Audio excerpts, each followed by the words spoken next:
okay? So we have a developer who wanted to develop their property, and government wanted to develop it their way and sell it to another developer. So they forced Hong Kong land to, so they resumed the land, forced Hong Kong land to sell. When you resume property, you must do it for a public purpose. And the fact is, for the war came, nothing happened until the 50s, and then the government decided that government offices were a public purpose. But it turns out in 1925, there was already a court case in New Zealand that said, no, just office space, that's not a public purpose. Parks are a public purpose, something that the public is really going to use. So we're in the position now that the government is going to take a piece of property that they claimed was for a public purpose, and they're going to resell it. The policy issue here is that correct? Can government come in, resume a piece of land, create value added, and then resell it? I think not. I've given the information to Hong Kong Land. It's up to them to take action if they want to. So, what else do we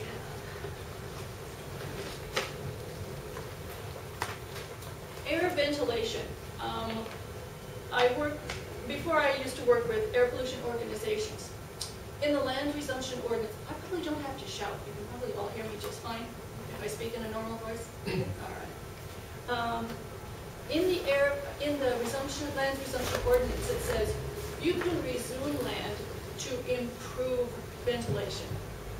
And what government is doing is it's selling land to make air ventilation worse. This is the airspace that we're going to be losing. This airspace that will be gone is on none of the government's pictures. Now, some other historical items.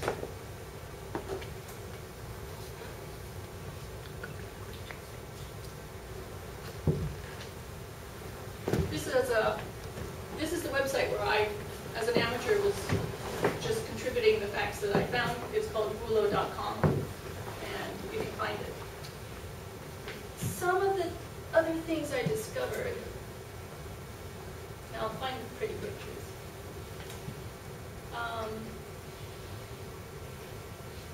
There is no guarantee that Battery Path will look as pretty as it does now, or certainly not as pretty as it did in the 1870s. There's nothing protecting this from being a solid granite wall colored green. How do we know this? Excuse the jump, please.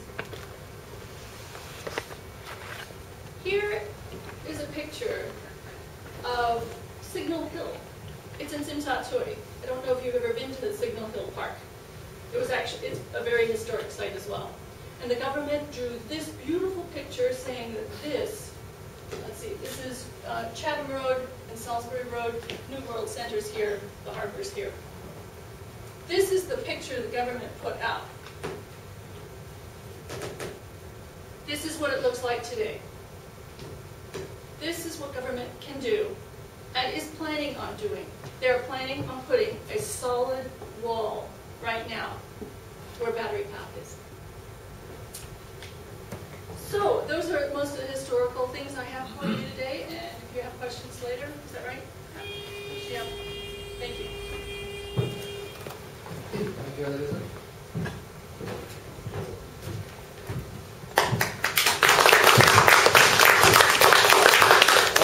Well, we have another speaker around here, Ken Broderick, who is a conservation architect. I'm sure he can give us a lot more background about the architecture of the CGO itself. Yeah.